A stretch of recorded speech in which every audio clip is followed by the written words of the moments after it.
Assalamualaikum warahmatullahi wabarakatuh.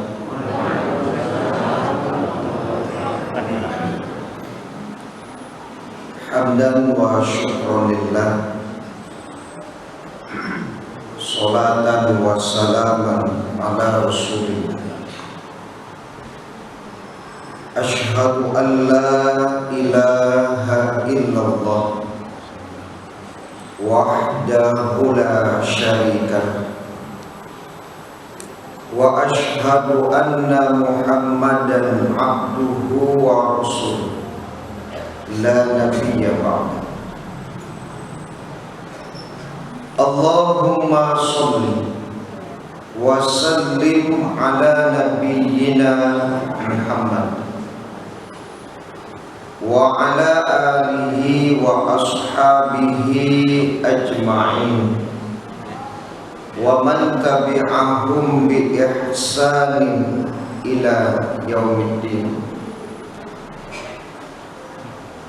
Qala Allah ta'ala fil Qur'anil Karim, a'udzu billahi minasy syaithanir rajim. Bismillahirrahmanirrahim. Wa ma kana Allahu liyu'adzibahum wa anta fihim wa ma kana Allahu mu'adzibahum wa hum yastaghfirun. Dan tidaklah Allah mengazab mereka sedangkan engkau berada di antara mereka, ya Muhammad. Dan tidaklah Allah mengazab mereka sementara mereka memohon maaf kepada Allah. Surat Al-Anfal surat ke-8 ayat 37. Yang terhormat pengurus beserta jamaah Masjid Al-Munawwar dalam kajian subuh pada hari ini, kemudian yang kita muliakan yang sudah mengawali generasi muda dan apa mulai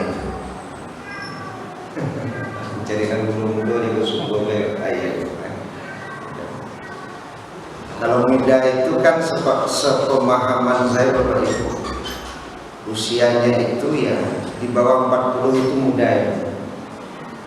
Di atas 40 itu dewasa. Jadi kalau yang ditanya muda ya di bawah 40 orang ini. Lain itu. Ya muda-muda. Memang mengajak yang muda ini berat ya. Biasa.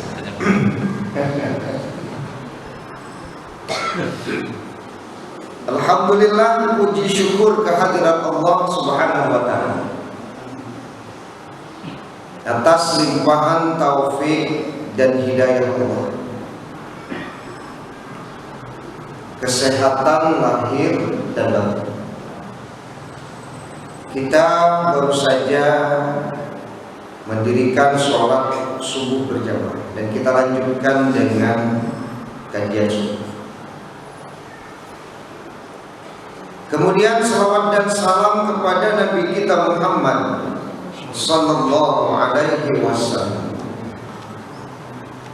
keluarga beliau, sahabat beliau, pengikut-pengikut beliau sampai hari kemudian. Semoga kelak di hari kiamat kita mendapatkan syafaat dari Rasulullah sallallahu alaihi wasallam. Amin. Bapak Ibu jamaah dirahmati Allah,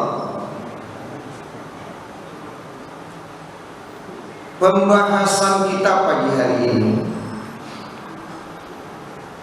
berkaitan dengan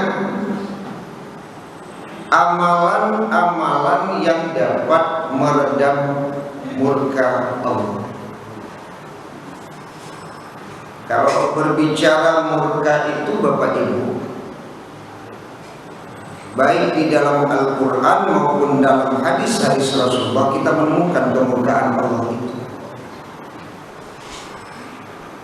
Apakah dalam kalimat azab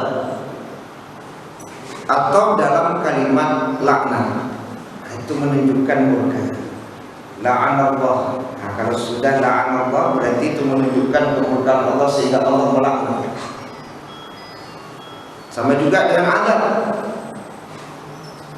itu menunjukkan kemurkaan Allah. Tidak mungkin Allah menurunkan azab kalau tidak disebabkan karena kemurkaan. Karena Allah itu Maha Pengasih lagi Maha Penyayang. Maka tertarik kita pagi ini Bapak Ibu untuk membahas amalan-amalan apa yang dapat meredakan murka Allah itu. Karena kemurkaan Allah itu bisa saja tertuju untuk sebuah negeri. Bisa saja kemurkaan Allah itu tertuju untuk sebuah keluarga. Boleh jadi kemurkaan Allah itu hanya tertuju kepada perseorangan. Jadi bisa ke negeri, bisa keluarga, bisa perseorangan. Maka mudah-mudahan kita paham amalan-amalan apa yang bisa meredakan murka Allah.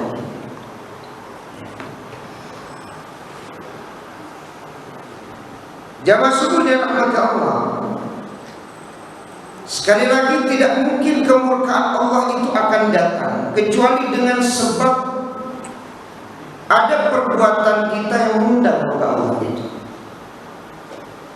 Perbuatan dosa, perbuatan maksiat, perbuatan yang menyimpang dari apapun perbuatan yang diridhoi oleh Allah, pasti menyebabkan turunnya murka. Karena sekali lagi Allah tidak akan menunjukkan kemurkaannya kecuali karena memang ada yang menyebabkan Allah murka itu. Maka yang pertama kita membaca tadi surat Al-Anfal ayat 33. Surat Al-Anfal ayat 33. Di sini ada dua yang bisa meredam kemurkaan Allah. Wa ma kana Allahu liyu'adzibahum wa anta fihim. Dan tidaklah Allah akan mengazab mereka sementara engkau Muhammad ada di tengah-tengah mereka. Ternyata keberadaan Nabi Muhammad SAW itu membuat Allah tidak menurunkan azab. Keberadaan Nabi Muhammad. Jadi kalau Bapak Ibu hari ini tentu tidak mungkin Nabi itu berada di tengah-tengah kita secara fisik, tidak mungkin. Tapi menurut ulama, keberadaan Nabi itu bisa dimunculkan, bisa dihadirkan dari sifat-sifat Nabi salah satunya. Ketika sifat-sifat itu ada di tengah-tengah kita, insya Allah kemurkaan Allah itu akan bisa diredam. Boleh jadi hari ini kenapa kemudian muncul murka Allah? Karena kita tidak menghadirkan Nabi di tengah-tengah kita. Dalam artian tidak menghadirkan sifat-sifat yang ada pada diri Rasul. Kemudian Allah murka kepada kita. Ya, kita ambil contoh Bapak Ibu. Kalau sifat Nabi itu yang kita kenalkan ada 4. Paling tidak kan ada 4 yang dipelajari, seperti sidik, itu artinya jujur, amanah, dapat dipercaya, fatonah, cerdas, tabligh, menyampaikan. Boleh jadi kemurkaan Allah itu muncul Bapak Ibu kalau kita ambil salah satu contoh, menghadirkan Nabi, menghadirkan sifat-sifat mulia Nabi di tengah-tengah kita. Kita ambil contoh sidik, kejujuran. yang hari ini terjadi degradasi kejujuran. Boleh jadi kemurkaan Allah itu dengan sebab sifat itu tidak ada dia, atau sudah terdegradasi kejujuran. Kalau Imam Al-Ghazali dulu bertanya kepada murid-muridnya, apa yang paling ringan dalam hidup ini? Apa yang paling ringan? Banyak dijawab oleh murid-muridnya. Ada yang menjawab kapas dan lain sebagainya. Tapi kemudian menurut Imam Al-Ghazali yang paling ringan itu adalah meninggalkan sholat. Tapi hari ini menurut ulama adalah yang lebih ringan. Yang lebih ringan hari ini adalah berdusta. Berdusta. Jangan-jangan dengan sebab tidak ada lagi sifat syirik atau terdegradasinya kejujuran, maka kemurkaan Allah itu tidak bisa diredam. Maka meredamnya bagaimana? Memunculkan kembali sifat-sifat ini. Ini salah satu contoh kejujuran. Hari ini memang berat. Karena kalau tatap muka langsung, kejujuran itu bisa diterapkan kepada anak-anak kita. Tapi kalau orang lain aja, kalau yang kerjasama tidak ada kerjasama, aja. Ini udah dari apa? Kadang kamera aku mati loh. Anak santian pak kamera aku bantu ini, padahal ini udah ada di bawah kamera. Ada tidak macam-macam. Itu beratnya. Jadi jangan dirahmati Allah Subhanahu wa taala. Ya. Bahkan ada pula sebuah sekolah yang menerapkan orang tuanya untuk membuat perjanjian dengan Allah untuk tidak membantu anaknya ketika ujian di rumah. Wah, ini berat. Demi Allah, saya sebagai orang tua tidak akan membantu anak sedikit pun ketika ujian di rumah. Soal 52 bu, tajawai di anak 22 nya, ibu bantu anak apa tidak? Yang bertanya ke ibu, soal 52, tajawai di anak 22 nya, ibu bantu anak atau tidak? Ini susah. Makanya ya, perjanjian dengan Allah itu berat. Kalau menurut aku udah usah lagi perjanjian. Mungkin guru mencari saja pacarannya. Bagaimana nanti dari murid-murid itu terpantau mana yang memiliki kelebihan dari yang lain. Mungkin itu saja. Tapi jangan dibuat perjanjian berat itu. Kemarin tadi padian anak menjawab kan. Kini kan luar biasa Bapak Ibu. Ada seorang guru bahasa Inggris yang kemudian men-share di WA group, Pak, baru kali ini nilai mahasiswa, baru kali ini nilai siswa 100 semuanya. Itu dia tuh baru sekali ini yang nilai 100 semuanya. Gimana ada kesalahannya namanya apa lama ada.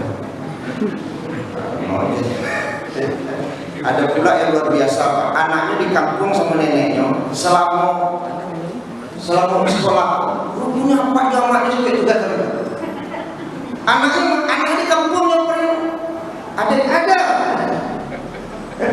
Jadi nama gue ini bahas supaya tulisan model tulisan anak SD Pak Dukida namanya. Nah, itu ceritanya kalau Joshua kalau dia ketahuan ada tidak yang menulis supaya guru tidak tahu kalau tulisannya. Ya memang. Ya kalau hal-hal yang seperti itu mudah-mudahan tidak termasuk kategori apa yang berat. Tapi boleh jadi hari ini jamaah dirahmati Allah, ya degradasi kejujuran itu adalah berkaitan dengan hal-hal yang memang mendatangkan murka Allah. Mendatangkan murka. Karena kan tidak setiap dusta itu mendatangkan murka. Yang umpamanya dustanya orang yang menyelesaikan perselisihan antara saudaranya, itu kan boleh. Boleh. Dustanya seorang suami terhadap istrinya. Salah satu contoh sama ada lama pakai jam lama kan itu. Badanya lama. Isteba kemana mau jadi kucing? Isteba kan mau jadi kucing kan? Cik kok makasihnya tak lama kan begitu ya Bapak. Jam berapa pulang di kuda? Sebenarnya pulang jam 4 Pak. Cuman pakai jen ke orang rumah pulang jam 5. Ya. Bebas tangan 5 tiba di rumah. Capek udah berapa? Kalau minggu pola gadang model kue susah untuk meredamnya. Sana kan orang rumah. Jadi mendamaikan dua orang yang berselisih itu juga boleh ada dusta di situ. Cuman kadang-kadang orang berselisih didamaikan Pak. Sulitnya atau kadang-kadang manahan santian Pak. Manahan santian. PC-nya tidak mungkin lah bukan minta maaf penyo. Inyo yang salah kamu. Anak kecil-kecil main itu loh, tidak mungkin lah bulan ketiga kayaknya ketek dari ambu jamin model itu Pak sampai mati tidak terbayar. Ini juga bisa mendatangkan murka Allah. Jadi jangan rahmat Allah Subhanahu wa taala. Ya. Tapi kalau kemudian ada seorang pedagang menimbang 1 kilo menjadi 8 ton. Ada pegawai yang merubah harga 8 menjadi 10. Apakah ini masuk dalam kategori dusta yang dibenarkan? Kalau jalan yang seharusnya tambah 10 nyumbui 7 apa? Semen yang harusnya 5 karung jadi 3 dan bukunya makan. Ini kebohongan yang boleh. Hari ini yang banyak terjadi. Boleh jadi inilah salah satu penyebab datangnya murka Allah Subhanahu wa taala. Bagaimana meredamnya? Ya, mudah-mudahan dengan menghadirkan kembali sifat-sifat Allah ini, sifat-sifat Nabi ini, maka kemurkaan Allah akan bisa diredam. Karena ada ulama yang bilang begini, kalau anak sudah membangkang kepada orang tua, istri sudah mulai melawan kepada suami, ditambah lupa manci di rumah makin banyak. Coba lihat apa yang engkau bawa ke rumah. Jangan-jangan berasal dari apa yang Allah haramkan. Bisa jadi berasal dari apa yang Allah haramkan. Itu bentuk kemurkaan Allah. Sebab angkuanan yang ubah jadi 8. Simin 5 karung menjadi 3, 2 masuk ke 1. Hak kawannya yang banyak dibawa pulang. Murka Allah. Memang murkanya bukan ke sebuah negeri, tapi bisa jadi murkanya kepada sebuah keluarga. Sehingga anak tadi Pak melawan kamu. Istri yang biasa lepak tuh ini membangkang ke suami. Manci kalau lebarnya di rumah. Jangan-jangan itu tadi penyebabnya. Ada yang kemudian membuat murka Allah itu datang. Maka bagaimana agar murka Allah ini bisa kita redakan? Bisa kita redam. Salah satunya kalau kemudian membahas menghadirkan Nabi itu ya sifat Nabi itu dimunculkan jujur. Yang kejujuran. Sidik, amanah, tabligh menyampaikan. Sebab menyembunyikan kebenaran itu juga bisa membuat orang menjadi murka. Allah melaknat orang-orang yang menyembunyikan kebenaran. Jadi kalau hari ini kebenaran itu disembunyikan, itu juga bisa kemudian mendatangkan murka. Tapi kalau kemudian kebenaran itu disampaikan, karena di situ ada tabligh, maka insya Allah itu akan bisa meredam murka Allah. Ya. Tapi kalau menyampaikan kebenaran hari ini kan, ya luar biasa ya. Hari ini menyampaikan kebenaran. Kadang-kadang awak menyampaikan kebenaran, ada dulu jamaah yang mengijai Ustaz, dan kali-kali mana Ustaz, kali jauhi Ustaz itu payah awak ya. Jangan model-model itu jadi sibuk-sibuk Ustaz. Beko. Kan menyampaikan. Ya ada bahkan orang yang tidak berani menyampaikan kebenaran dengan sebab apa? Ya dengan sebab dunia, dengan sebab harta, dengan sebab pangkat dan jabatan. Maka kebenaran itu mereka sembunyikan. Nah ini juga bisa mendatangkan kebenaran. Karena Allah melaknat mereka yang menyembunyikan kebenaran. Tapi di masyarakat kita jauh dari Allah. Ketika itu kita hadirkan dalam keluarga kita, maka insya Allah keluarga kita jauh dari murka Allah. Ketika dihadirkan pada diri kita, semoga diri kita juga jauh dari murka Allah. Gimana menghadirkan itu? Jadi jamaah sekalian dirahmati Allah Subhanahu wa taala. Dan tidaklah Allah mengazab mereka sedangkan engkau berada di tengah-tengah mereka. Jadi pendapat ulama hari ini, hadirkanlah Nabi Muhammad dalam pengertian sifat-sifat mulia beliau. Hadirkan. Semoga dengan sifat-sifat mulia itu maka Allah menjadi reda dari kemurkaan. Boleh jadi mungkin sifat-sifat ini memang jauh hari ini, jauh. Ya, seperti tadi lah, jujur jauh. Ya, karena mengejar keuntungan duniawi, amanah juga jauh Pak. Karena mengejar keuntungan duniawi, gitu. Ya. Mengejar keuntungan. Kemudian yang kedua di dalam firman Allah ini, Allah firmankan wa ma kana Allah mu'adzibahum wa hum yastaghfirun. Dan Allah tidak mengazab mereka sedangkan mereka itu adalah orang yang memohon ampun kepada Allah. Jadi istighfar itu juga bisa meredam murka Allah. Istighfar. Tapi kan kita harus memahami tahapan istighfar yang disampaikan oleh Ali bin Abi Thalib.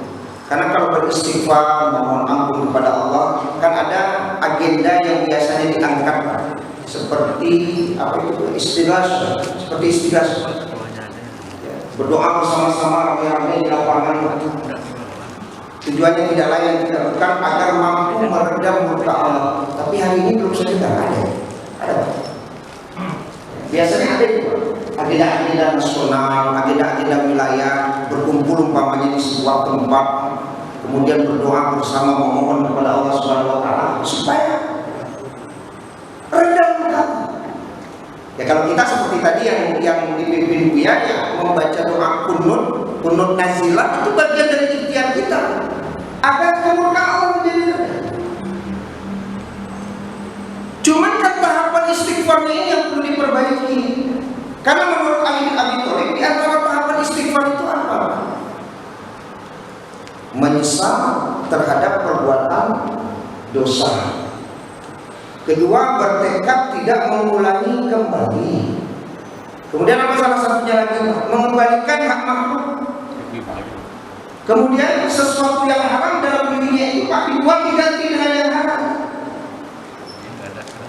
Ya Pak, apa caranya Bapak Ibu istighfar awak bisa meredam kemurkaan Allah, sementara yang haram juga makannya? Bagaimana cara mampu meredam kemurkaan Allah? Istighfarnya luar biasa. Astagfirullah. Bekot timu di kadai Pak, sekilo pun akan bangun. Bagaimana itu akan mampu meredakan murka Allah?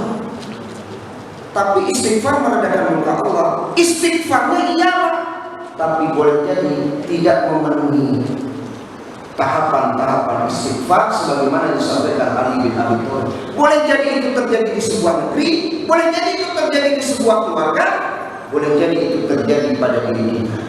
Karena apa? Istighfar sakwe itu mencurang sakwe itu.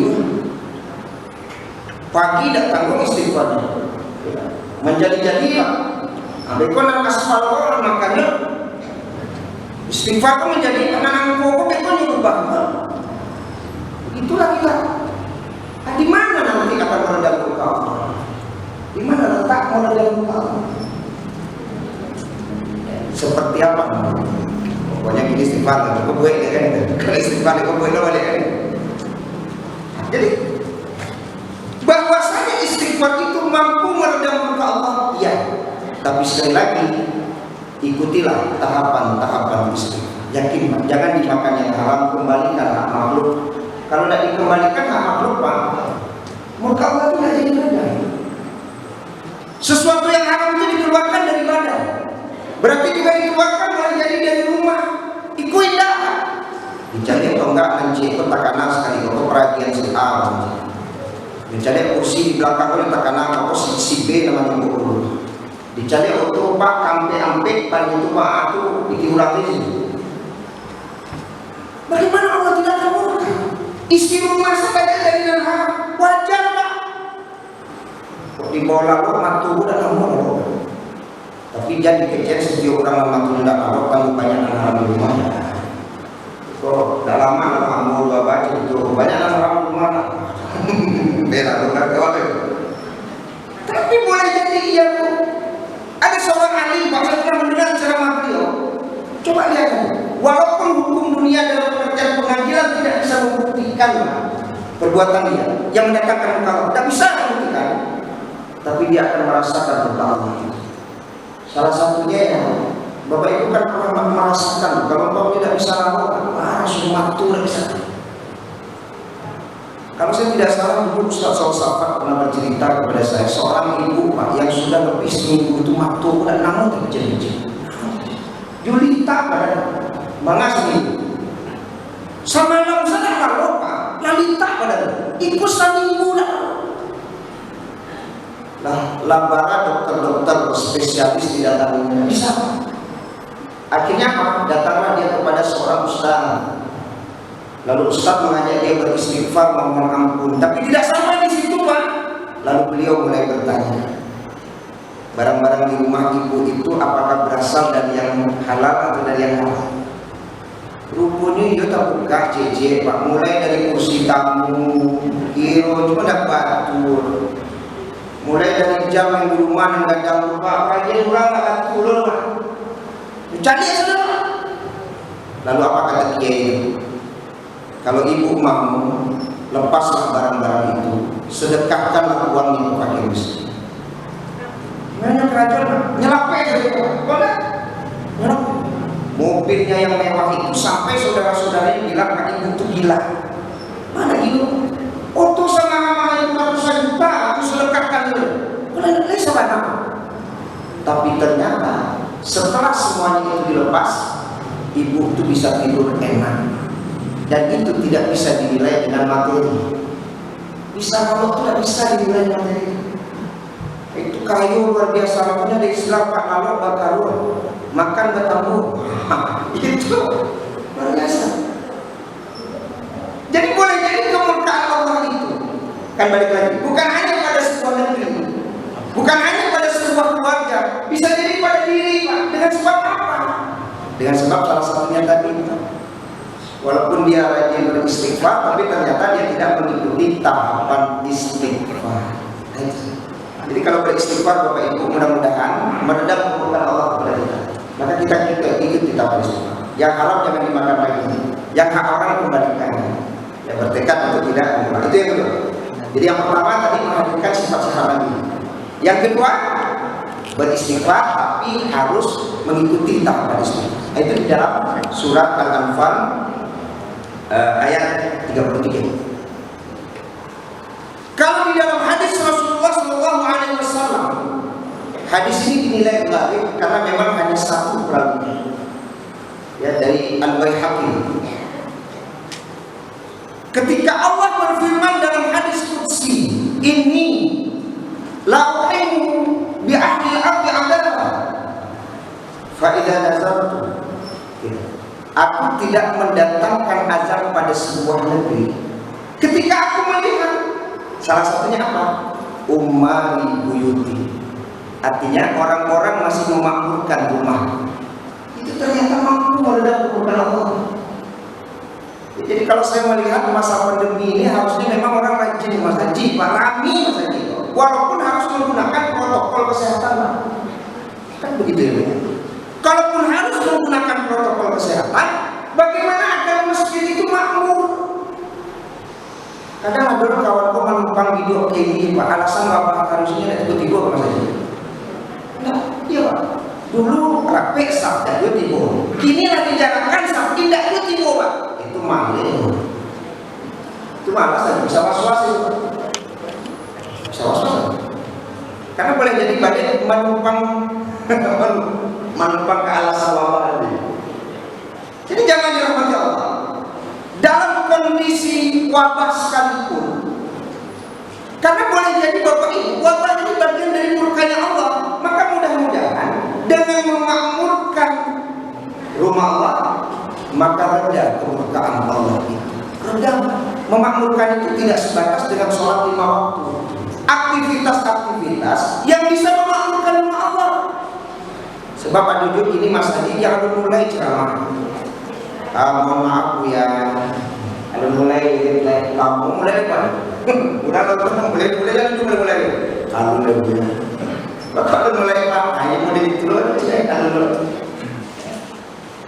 sholat 5 waktu sudah mulai aktivitas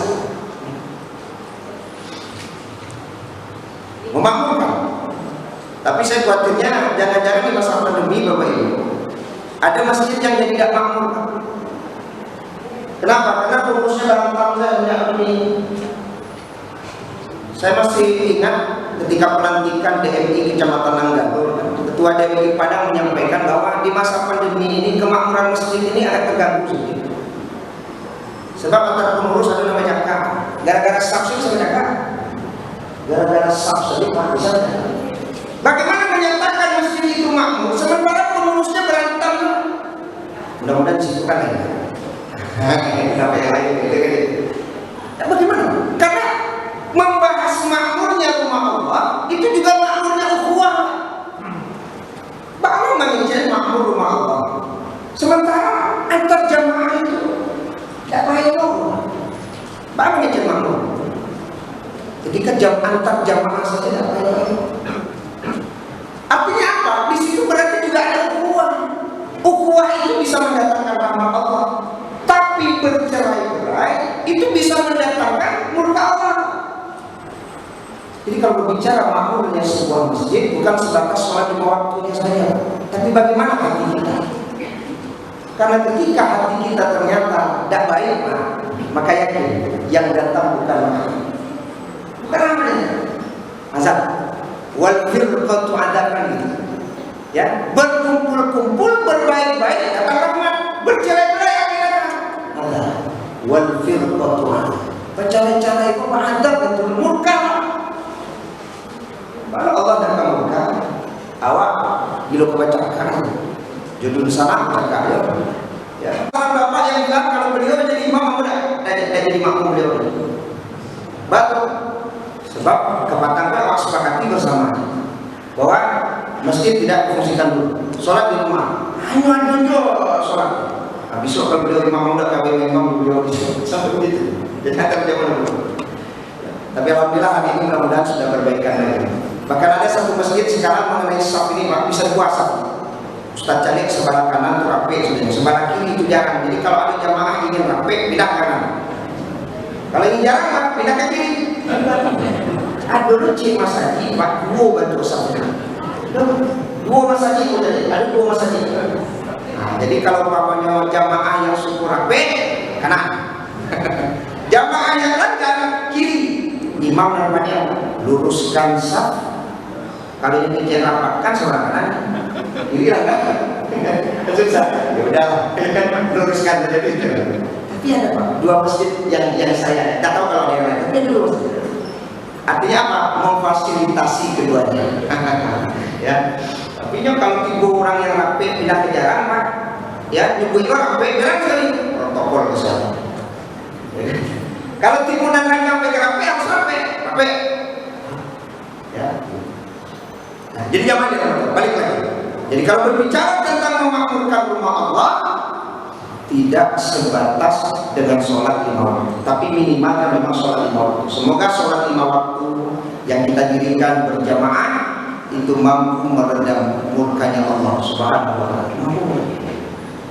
Ya. Kemudian yang ketiga, semua waktu. Yang ketiga, amalan yang juga mampu meredam murka Allah itu Bapak Ibu, itu adalah berbakti kepada orang tua.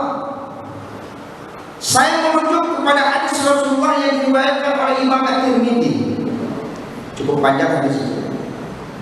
Ketika ada seseorang datang kepada Nabi kemudian berkata, sesungguhnya ya Rasulullah, aku melakukan dosa besar. Apakah masih ada tobat bagiku? Kalau dosa besar itu mengundang murka Allah ya Bapak Ibu. Apa dosa besar? Contoh membunuh, minum minuman keras, itu dosa besar. Berzina, dosa besar.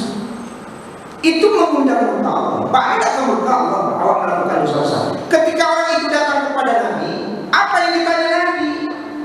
Laka walidayni, apakah engkau punya orang tua?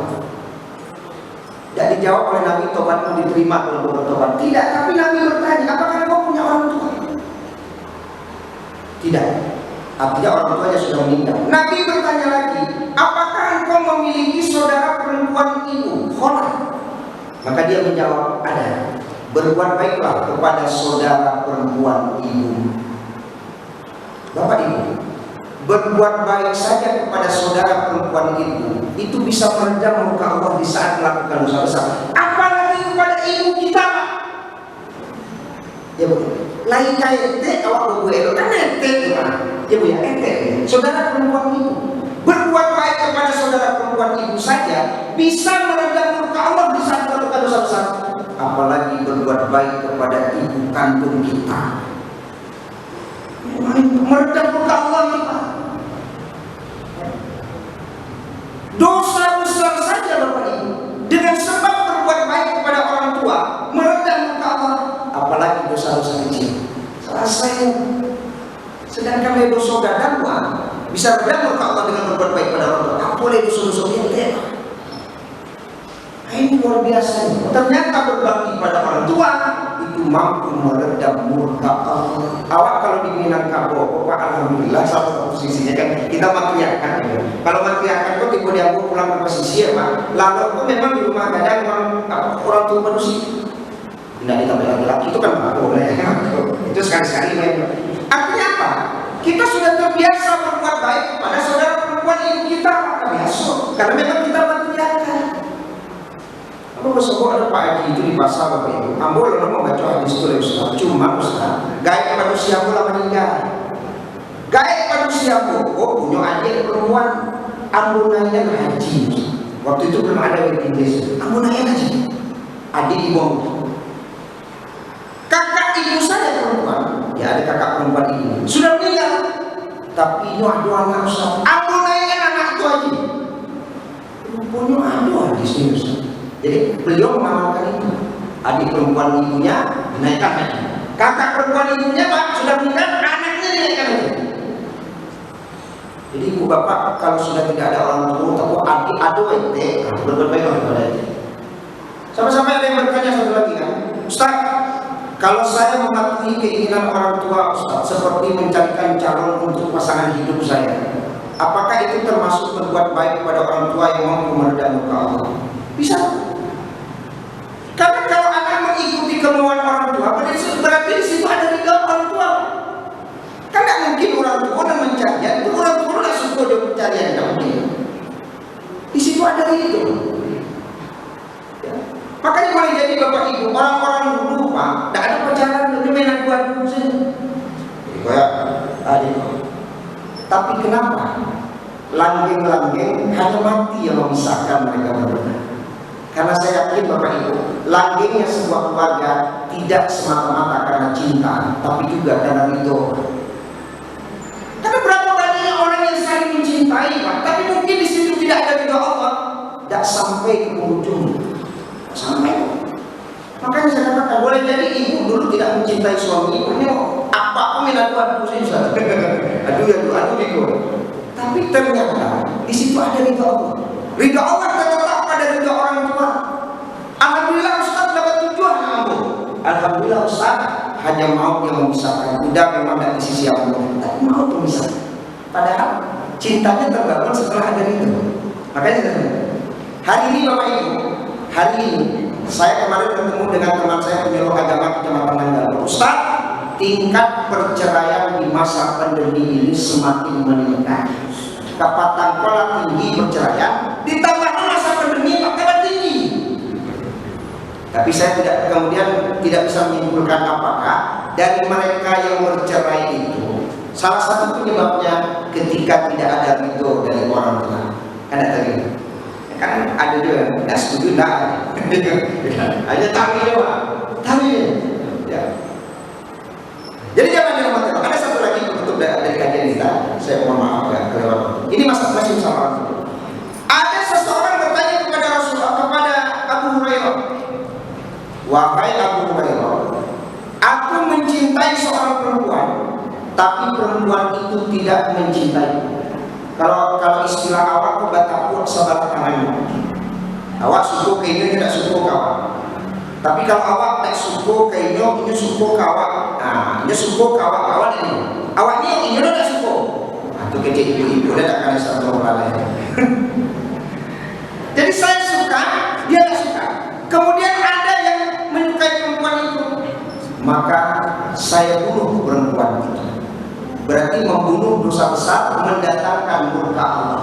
Ini suku kepada situ. Pada situ lah suku kayaknya. Tiba-tiba ada orang yang suku kepada situ menikah dengan saya cemburu. Jadi ada kalimat di situ, saya cemburu. Akhirnya dia bunuh perempuan itu. Ini juga harus berhati-hati Bapak Ibu. Jangankan pasangan hidup kita, perempuan yang kita sukai saja Pak. Kalau kita suka, walaupun dia bukan istri kita, itu bisa menimbulkan kecemburuan. Apalagi yang diganggu itu pasangan hidup kita. Makanya saya sering sampaikan kalau kajian-kajian majelis taklim yang dihadiri ibu-ibu muda yang memang banyak sosialita, banyak aktivitas-aktivitas alumni, itu harus berhati-hati. Karena banyak pengganggu-pengganggu. Kalau sebatas hanya bertanya, lah beraulah anak ini, di muda kerajo, itu biasa. Tapi kan ada yang tanya, lain bersimpan sudah dalam. Itulah pengganggu ulama. Bahkan ada kemarin Pak di sebuah alumni, foto dia berdua semasa SMA, yang upload di grup, heboh sekali. Iko apa makasih Tuhan. Bapak foto berdua yang di SMA dulu masuk ke grup. Rupanya ada orang-orang yang suka mengganggu keluarga. Nah, baik, kemudian apa kata Abu Hurairah? Ketika dia bertanya, apakah dosa saya diampuni Allah? Karena dia bunuh Pak perempuan itu. Jawaban Abu Hurairah, apakah engkau memiliki ibu? Maka dijawab, tidak. Bertakwalah kepada Allah dan dekatkanlah dirimu kepada Allah dengan amalan-amalan Allah. Atau bin Yasar bertanya, wahai Abu Hurairah, kenapa kau bertanya itu? Jawaban mengatakan itu. Abu Hurairah berkata, aku tidak tahu amalan besar apa setelah mengabdi kepada Allah kecuali berbakti kepada orang tua. Artinya apa? Berbuat baik kepada orang tua, terutama ibu dalam hadis ini mampu meredam murka Allah. Baik, jamaah yang dirahmati Allah yang lain nanti Bapak Ibu silakan baca. Sedekah itu juga bisa meredam murka Allah. Kemudian berdoa itu juga mampu meredam murka Allah. Apakah masih ada waktu untuk berdiskusi? Silakan kalau ada waktu. Dari Ibu ada? Cukup? Ya Bapak? Pas. Baik. Jadi jangan yang Allah Subhanahu wa taala, mudah-mudahan itu yang bisa kita bahas pada subuh kali ini. Jadi amalan-amalan yang mampu meredam murka Allah. Kita ambil kembali yang pertama, bagaimana menghadirkan Nabi dalam kehidupan kita. Dalam artian sifat-sifat baik beliau kita hadirkan. Termasuk ketika kita menyayangi Nabi, itu juga bagian dari yang meredam murka Allah. Hari ini ketika Nabi kita dihina oleh Presiden Prancis, bagaimana reaksi kita? Kalau kita memiliki reaksi marah, ya, membenci, tidak suka itu, mudah-mudahan itu mampu meredam murka Allah. Rahmat Allah turun. Tapi kalau seandainya awak tidak bereaksi, aneh-aneh yang saya rasa sudah ada itu akan menegakkan murka Allah. Karena sekali lagi Allah melaknat mereka yang menyakiti Allah dan Rasulnya. Hari ini ketika Rasulullah disakiti, apakah kemudian ada reaksi ketidaksukaan kita terhadap itu? Insya Allah itu akan mampu meredam murka Allah. Kemudian yang kedua, beristighfar, pahami tahapan-tahapan istighfar. Kemudian yang ketiga, ternyata berbakti kepada orang tua itu mampu meredam murka Allah. Tapi ibu-ibu hati-hati, karena di sosial media sekarang dimunculkan ada sholat sunnah birrul walidain. Ternyata sudah banyak pula yang mengamalkan sholat sunnah birrul walidain ini ya.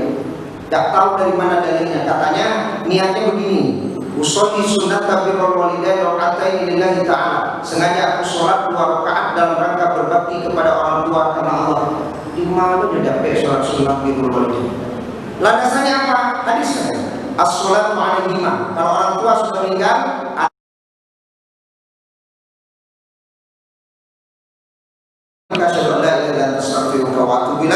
Assalamualaikum warahmatullahi wabarakatuh.